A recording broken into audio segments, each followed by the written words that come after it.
C'est l'heure du soir 3, ce qui fait l'actualité, l'événement, le débat aussi. Bienvenue, bonsoir. 60 millions d'électeurs égyptiens ont 3 jours pour voter, pour choisir leur président. Al-Sisi est sûr d'être élu. Il a en face de lui un candidat pour le principe. Le pays est en proie au terrorisme. Et avec Jean-Yves Moisseron, spécialiste des pays arabes, nous verrons quelle est la situation économique et politique en Égypte.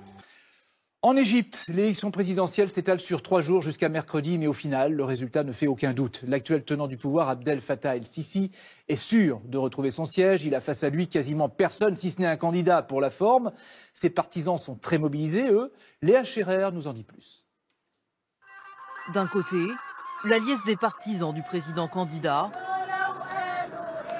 De l'autre, des militaires vigilants pour un scrutin sous haute surveillance en raison de la menace islamiste.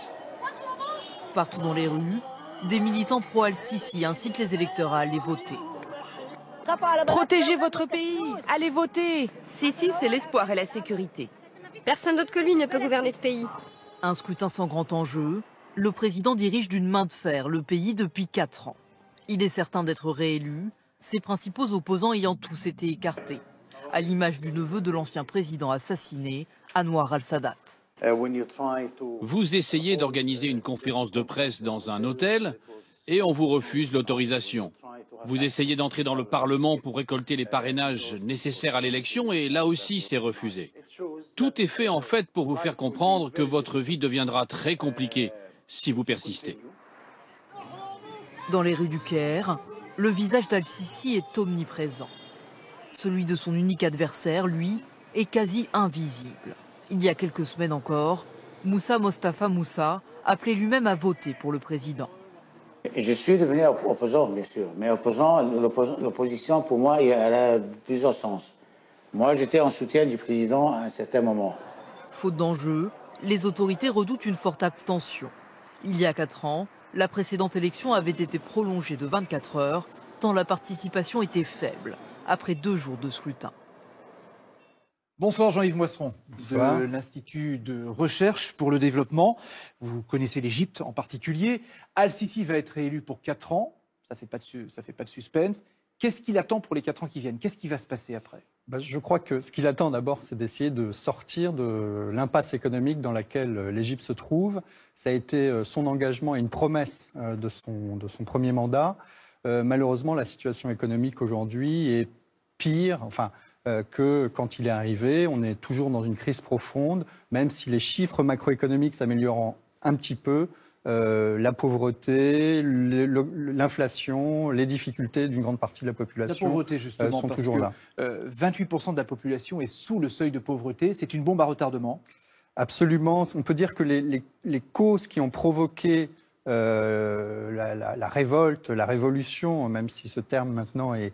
Et il y a une contre-révolution, ces causes sont toujours là. C'est-à-dire que l'Égypte est dans une situation où elle est bloquée dans son régime de croissance, comme disent les économistes, avec une économie qui fonctionne très mal et qui n'arrive pas à absorber ces 700 000 jeunes qui arrivent chaque année sur le marché du travail. Donc il y a des problèmes chroniques. Et des tensions sociales, même si elles sont réprimées ou écrasées. Des tensions sociales qui, pour l'instant, ne s'expriment pas parce que, effectivement, il y a un tour de vis qui s'est exercé sur la possibilité d'expression politique. Mais il n'est pas possible, et on le sait, de gouverner par l'autoritarisme une population qui, de toute façon, est de plus en plus éduquée, aspire à des réformes démocratiques et avoir une vie décente. À ce propos, puisque vous parliez du pouvoir fort d'Al-Sisi, Al-Sisi gère l'Égypte d'une main de fer, il faut le dire. Il se présente comme le rempart contre l'islamisme, mais tout ce qui peut apparaître comme opposition ou contre-pouvoir est réprimé. Des organisations comme Reporters sans frontières, par exemple, dénoncent des atteintes aux libertés. 400 sites d'information en ligne ont été fermés, 30 journalistes sont en prison. Lionel Feuerstein et Mathieu Auville ont rencontré la fille d'un de ces journalistes emprisonnés.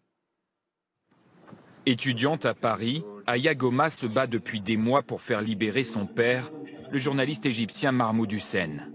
En prison au Caire depuis 2016, il a dû reconnaître son crime à la télévision d'État, la diffusion par sa chaîne Al Jazeera d'un sujet critique sur l'armée. C'est un reportage qui ne montre pas la réalité. Le but, c'est de salir l'image de l'armée égyptienne. On ne sait pas quel genre de pression il a eu pour apparaître à l'écran et dire ce qu'il a dit. C'était juste inimaginable pour nous. Pour Aya, si son père a été arrêté, c'est uniquement car la chaîne qatari Al Jazeera est considérée comme un ennemi par le maréchal Sissi. Le journaliste a disparu pendant 11 jours avant d'être mis en prison. Selon sa famille, il a subi un traitement de choc. Il le mettait tout nu. Il lui enlevait ses vêtements, il ne savait pas où il était. Après, ils l'ont mis à l'isolement, plus de 100 jours. C'est un traitement très cruel pour les prisonniers. Depuis l'accession au pouvoir en 2013 du maréchal Abdel Fattah al-Sissi, plus de 40 000 prisonniers politiques seraient détenus. Des islamistes radicaux, frères musulmans, mais aussi de simples citoyens arrêtés pour des motifs futiles. Dernier exemple marquant, ce concert au Caire. Le déploiement du drapeau arc-en-ciel, symbole de la communauté gay, a entraîné l'arrestation de 60 personnes. Pour la Commission des libertés en Égypte, la situation des droits de l'homme est pire que sous l'ancien président Hosni Moubarak. Vous ne pouvez aujourd'hui pas obtenir d'autorisation pour une manifestation contre le gouvernement ou écrire librement dans les médias ou dans la presse. Lors de sa visite d'État en octobre dernier, le maréchal Sissi avait évoqué timidement les droits de l'homme avec son homologue français. Le Raïs avait alors nié toute atteinte aux libertés. Jean-Yves Moisseron, Lionel Feuerstein le disait tout à l'heure, les droits de l'homme, la liberté ont régressé sous l'ère Al-Sissi. C'est pire encore que sous Moubarak. Oui, il y a beaucoup d'éléments qui le confirment, mais je crois que pour comprendre ça, il faut se mettre un peu dans la tête d'Al-Sissi et tout le gouvernement égyptien. Ils ont vécu une espèce de période d'instabilité. Ils ont cru voir le pays s'effondrer à un moment pendant la période Morsi. Et ils ont vraiment cru que le pays allait tomber dans le chaos, à l'instar de la Libye.